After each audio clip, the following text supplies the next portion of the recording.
नमस्कार छात्रों। तो छात्रों, हमने पहले वीडियो में बिहारी के दोहों की व्याख्या की है और अब जो आपकी एनसीईआरटी की पुस्तक में पाठ्य पुस्तक के प्रश्न दिए गए हैं उनको कर लेते हैं। प्रश्न नंबर 1, छाया भी कब छाया ढूंढने लगती है। अब यहाँ पर प्रश्न है कि छाया भी कब छाया ढूंढने लगती है। तो कौन से महीने में? जब बहुत ही गर्मी पड़ रही होती है। मीन कौन सा महीना है वो? देसी माह का नाम लिखा है यहाँ पर, जेठ महीना। जेठ वह महीना होता है छात्रों जब गर्मी अपने चरम पर होती है। मीन बहुत अधिक गर्मी होती है।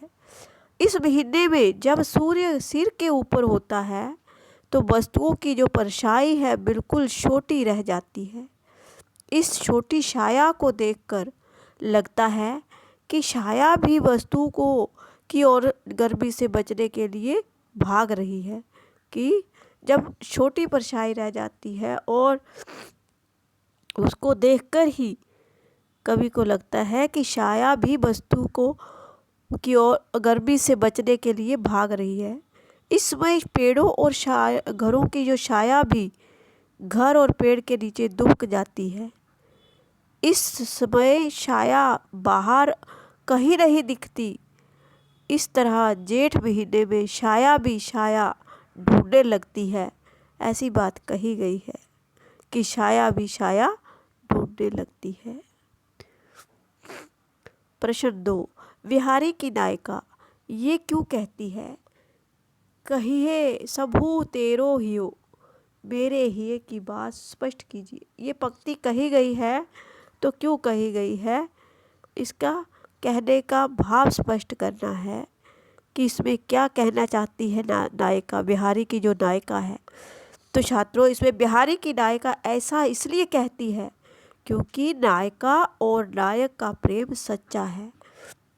नायक शब्द और नायिका शब्द जो है हीरो हीरोइन के लिए, भी प्रमुख पात्र जो होते हैं नाटक या किसी अपने जो भी लेखक रचना लिखता है उसके।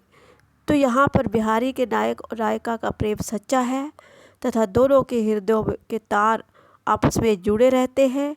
इसलिए वे एक दूसरे के दिल की बात को स्वयं ही जान लेते हैं क्योंकि प्रेम अनुभव का विषय है। वीर प्रेम, एक सच्चा प्रेम जब हो जाता है तो तब आदमी जो है एक दूसरे के मन की बात को अनुभव कर लेता है।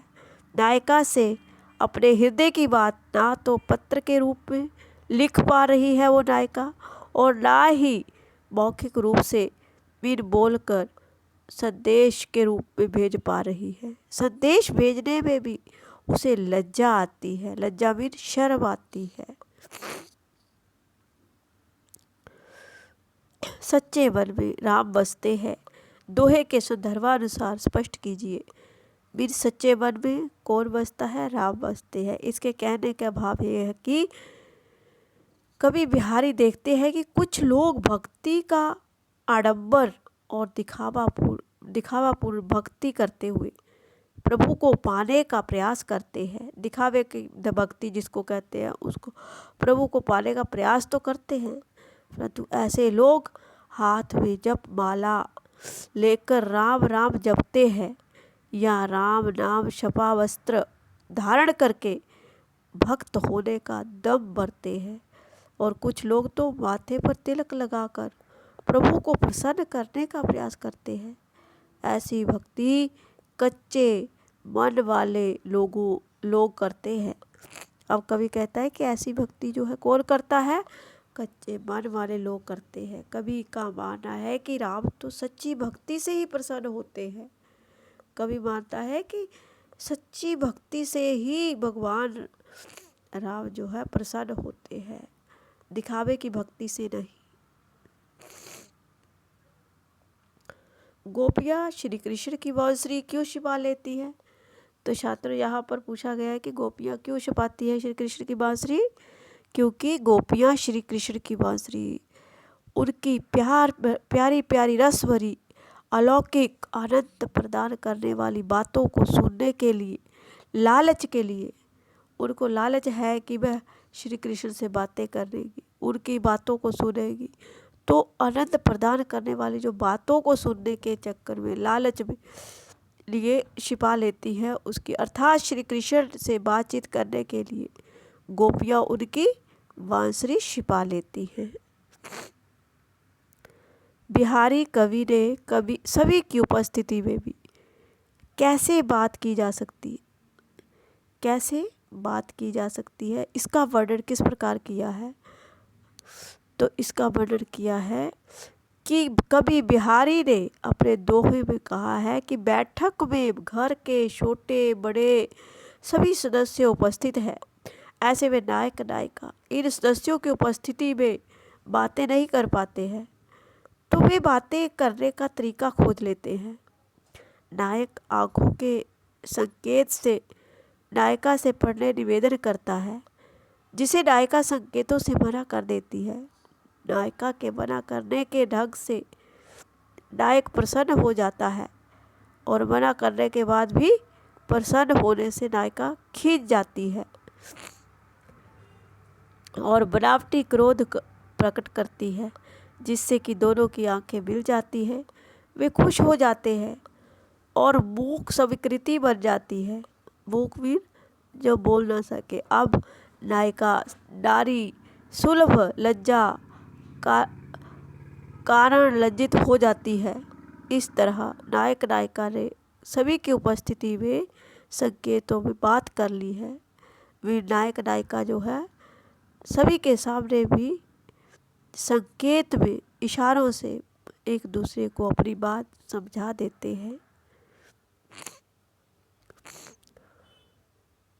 नीलमणि मनो नीलमणि शैल पर आतपू पयो प्रभात। अब ये पंक्ति भी दोहे में आई है कि नीलमणि शैल से तुलना की है श्री कृष्ण की बिहारी जी ने, कि उन्होंने श्याम वर्ण का उनका शरीर है और ऊपर पीले वस्त्र पहनते हैं। इसका विभाव प्रकट करना है।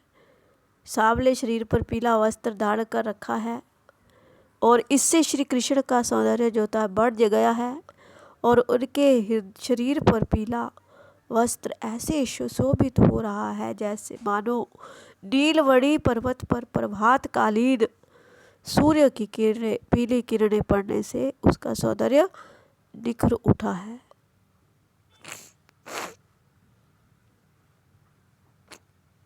जगतु तपोवन सो कियो दीर्घ दाग निदाग। अब इसका कहने के पीछे भाव है कि संसार को प्रभु ने ग्रीष्म ऋतु की प्रचंड गर्मी से उसी प्रकार तपा दिया है।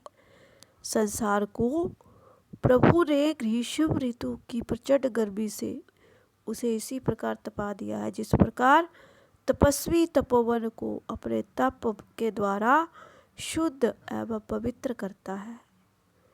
तपस्वी जो होता है अपने तपोवन को अपने तप करके तप द्वारा शुद्ध और पवित्र करता है।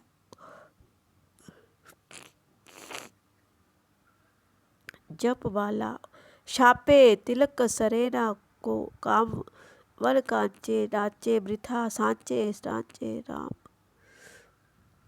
अब भाव ये है कि कुछ लोग प्रभु को पाने के लिए भक्ति कम आडंबर और दिखावा ज़्यादा करते हैं। ये लोग जप माला लेकर राम नाम जपते हैं, राम नामी वस्त्र ओढ़कर आडंबर करते हैं और तिलक लगाकर प्रभु भक्त को होने का जो दम कर भरते हैं। वीर अपने आप को प्रभु भक्त मानते हैं और ऐसा कुछ कच्चे मन वाले करते हैं। राम को पाने के लिए इस दिखावे की आवश्यकता नहीं, क्योंकि राम तो सच्ची भक्ति से ही प्रसन्न हो जाते हैं। कवि कहता है कि राम तो सच्ची भक्ति से ही प्रसन्न होते हैं, दिखावे की भक्ति से नहीं। तो ये थे आपके पाठ्य पुस्तक के प्रश्नों के उत्तर।